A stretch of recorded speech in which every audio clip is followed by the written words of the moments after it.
looking live at Launch Complex 39A at Kennedy Space Center. In less than half an hour, this Falcon 9 rocket will lift off carrying the 27th commercial resupply services mission from both NASA and SpaceX to the International Space Station. Good evening and welcome to live coverage of the CRS-27 launch. I'm NASA's Jasmine Hopkins.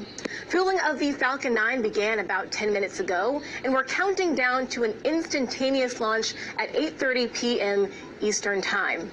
This mission will deliver more than 6,000 pounds of science, supplies, and equipment to the space station. And these resupply missions help NASA and our partners continue research that could better our life right here on Earth and help us as we explore deep space.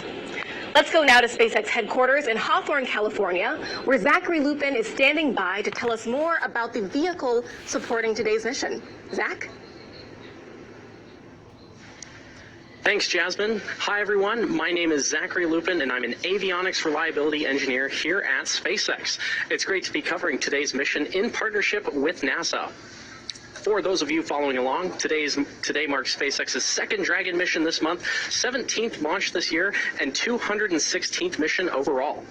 And on your screen is a live view of SpaceX's two-stage Falcon 9 rocket with our Dragon spacecraft at the very top.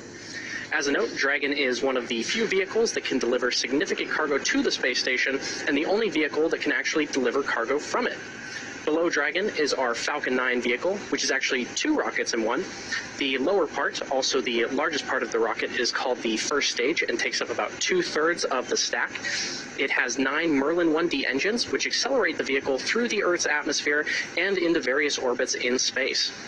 The smaller stage above the first stage and the black inner stage is called the second stage. Now, the two stages will separate about 2.5 minutes into flight, and then the second stage will ignite its single Merlin vacuum engine, which is the 10th engine on the rocket, to carry Dragon to its desired orbit. Falcon 9 and Dragon were both designed with reflight in mind, and the vehicle hardware is built to support multiple missions with minimal refurbishment needed. Today's Dragon is flying for its third time, and the Falcon 9 first stage is flying for its 7th time. And we plan to recover and fly both the vehicle and the spacecraft again in the future. So far, we've reflown 149 first stages, including Falcon 9 and Falcon Heavy, and we're planning to recover this booster on our drone ship, a Shortfall of Gravitas, which is currently stationed off the coast of Florida in the Atlantic Ocean. If successful, it will mark the 178th recovery of an orbital-class rocket. And lastly, we wanted to give a shout out to the recovery team supporting today's mission. In an industry that has historically been male-dominated, today's recovery operations are being managed by an all-female crew. In fact, we believe it to be the first all-female crew for any kind of operation like this. And if it's not the first, then we're in great company, and you can see shots of the crew there. Our recovery teams are responsible for operating the recovery vessels, securing and recovering the booster, and everything else required to make those operations possible. And on your screen right now is video of the crew breaking tow between our drone ship and our recovery vessel Doug earlier today. This operation involves disconnecting the tow wire used to tow the drone ship from port onto location at the landing zone. We are in great hands with today's crew, and we wish the team a very successful mission. And for now, I'll turn it back over to Jasmine at KSC. Thank you, Zach. In addition to SpaceX in California, NASA teams both here in Florida and Texas are monitoring today's launch. You'll hear from Dan Hewitt inside Mission Control in Houston. But first, let's check in with NASA's Megan Cruz, who's following along with the launch team here at Kennedy. Megan? Hey, thank you, Jasmine. And yes, welcome everyone into Hangar AE at nearby Cape Canaveral Space Force Station. The U.S. Space Force monitors the range for us, making sure that it's safe to fly where we plan to fly, as well as the weather, which is looking really great for us tonight. So right now we are at 90% go. Launch Weather Officer Arlena Moses listing the thick cloud layer rule as just a small concern. Basically, she's monitoring some high clouds in the area that's coming in because of an upper level disturbance in the Gulf, but really she doesn't think it's really much to think about. Now back out to the launch pad 39A. Right now RP1, or rocket grade kerosene, is being loaded into the first stage, already more than 85% full. Liquid oxygen is also going into the first stage, more than 50% already, and should begin on the second stage momentarily. Those white clouds you see that are billowing off, that's because SpaceX is venting off some of that liquid oxygen, and that happens when the liquid oxygen hits hits the humid Florida air. Now, our instantaneous launch opportunity tonight is at 8:30 and 42 seconds Eastern Time if we want to dock with the International Space Station Thursday morning. For more on that, let's head on over to Dan Hewitt inside Mission Control in Houston. Hey, thank you so much, Megan, and everybody. Welcome inside of Mission Control Houston at NASA's Johnson Space Center. I'm NASA's Dan Hewitt. It's pretty quiet in the room right now. The Orbit 3 team is on console, led by Ace Flight Director Allison Bollinger. The crew is asleep on board the space station right now, and when they wake up tomorrow, we're hoping they've got a Dragon on their way towards the space station. It's going to be about 35 hours from launch until they dock on Thursday morning. They're going to be docking to the forward port on Node 2. That's the Harmony module on the station. That one was just vacated by the Crew 5 astronauts who left just a couple of days ago. Once they're able to dock, that's going to kick off a really furious month of science and cargo operations for the crew. They're going to have to work to execute a lot of these experiments while Dragon is still attached before they load it back up and send it home. Because again, Dragon, pretty much the only way we're getting large amounts of cargo back to Earth, returning those experiments for analysis back on the ground. But everything's looking great on the station side. We'll have some configuration work to do right before Dragon shows up, but everything looking good. The team has given their go from Houston for launch, and so we're looking good. So let's get back to the countdown. I'll send it over to Jasmine at the Kennedy Space Center. Thank you to both Dan and Megan for those updates. It's great to hear we're looking good for tonight's launch. We are now at about 18 minutes and counting from liftoff of CRS-27. So let's get a closer look at some of the science flying on this mission. Why are we sending heart tissues, biofilms, and bacteria to space?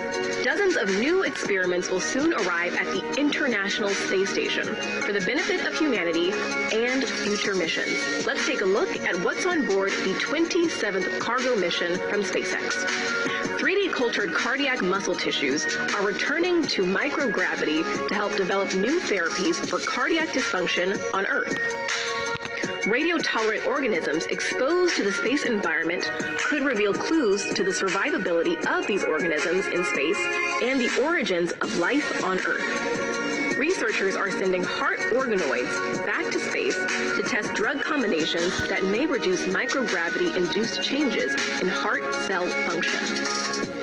A student-manufactured project will provide an easier way for astronauts to position video and still cameras in the middle of a module. Astronauts will control liquids using capillary forces over a range of liquid viscosities to inform the design of more efficient carbon dioxide removal systems in space. Researchers continue to analyze bacterial biofilm formation and the antimicrobial properties of metal surfaces in microgravity. These experiments join the hundreds of ongoing investigations aboard the orbiting laboratory. That was just a brief look at some of the science on CRS-27. So now let's take a deeper dive. Students from the University of Arkansas have a small satellite on board that could help us declutter space. Joining us now to talk more about it is Samuel Cano, PhD student from the University of Arkansas. Welcome, Sam. Yeah, thanks for having me. Of course. So, Sam, your team is working on something that can get rid of what we know as space junk. How does it work? Yeah, so nowadays deorbiting is just as important a mission concept as any. So we're hoping to test a subsystem aboard ArcSat-1. It's called the Solid State Inflatable Balloon, so I call it SSIB. And to put it, simply, at the mission's conclusion, we'll activate this SSIB board, which has solid sodium azide inside of these wells. So we heat it up, it releases nitrogen gas and fills a balloon. And what that does is increase the drag of the spacecraft, which in turn decreases the time it'll stay in orbit. Wow, that's pretty complex, Sam, and you guys are packing a lot of science into this tiny space for the CubeSat. So ArcSat-1 is the first CubeSat selected by the CubeSat Launch Initiative from Arkansas, and their goal is to get all 50 states. That's very exciting. How do you feel being part of that first? It's amazing. I mean, it's twofold. So, from a technical standpoint, we have ArcSat-1 tonight, hopefully, and ArcSat-2 in the next year. And they're both technology demonstrators for ArcSat-3. And to explain that really simply, I'll just say it's a two-body spectrometer where we hope to maybe send a pair of these really small CubeSats, which is very cost-effective, to other planets.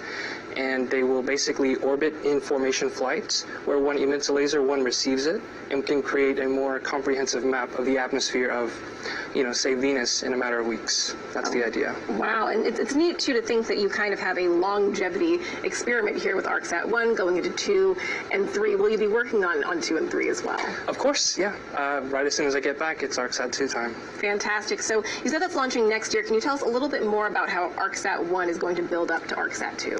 Sure. So almost all of the subsystems aboard ArcSat 1 are designed and tested in-house at the University of Arkansas. So this is our real, this is a big test. A lot of the hardware we're able to use for ArcSat 2. ArcSat 2 will be a little bit bigger, but it'll build off of ArcSat 1, and it'll have thrust on board too, so that's a new challenge for us, but we're excited about it. Yes, and we're excited with you too, Sam. Thanks so much for being here tonight. Thank you for having me. Of course, best of luck to you and the team from Arkansas. There's another student-led experiment on this mission, and it will help astronauts take better pictures in microgravity. A team of high school and middle school students worked with NASA's Hunch program to create a ball clamp monopod, and it's not your average selfie stick. In this experiment, a platform attaches to the space station handrail and is tested to hold a camera and track targets. The temporary stable platform is expected to make capturing images much easier and faster. All right, now we are at about T-minus 13 minutes and counting from liftoff of the 27th Commercial Resupply Services mission from both NASA and SpaceX to the International Space Station. So let's bring back Zach now to tell us more about Dragonflight history and its impact on human spaceflight. Thanks, Jasmine. As I mentioned previously, the Dragon supporting today's mission will be embarking on its third flight and will be joining the Crew 6 spacecraft already docked at the International Space Station. And speaking of Crew 6 lifted off from the same launch pad just 12 days ago on March 2nd with NASA astronauts Stephen Bowen and Woody Hoberg, UAE astronaut Sultan Al-Nayati, and Roscosmos cosmonaut Andrei Fedyaev, arriving at the orbiting laboratory about 24 hours later. Upon arrival, they were greeted by the Crew 5 astronauts who have been living and working on station for almost 6 months.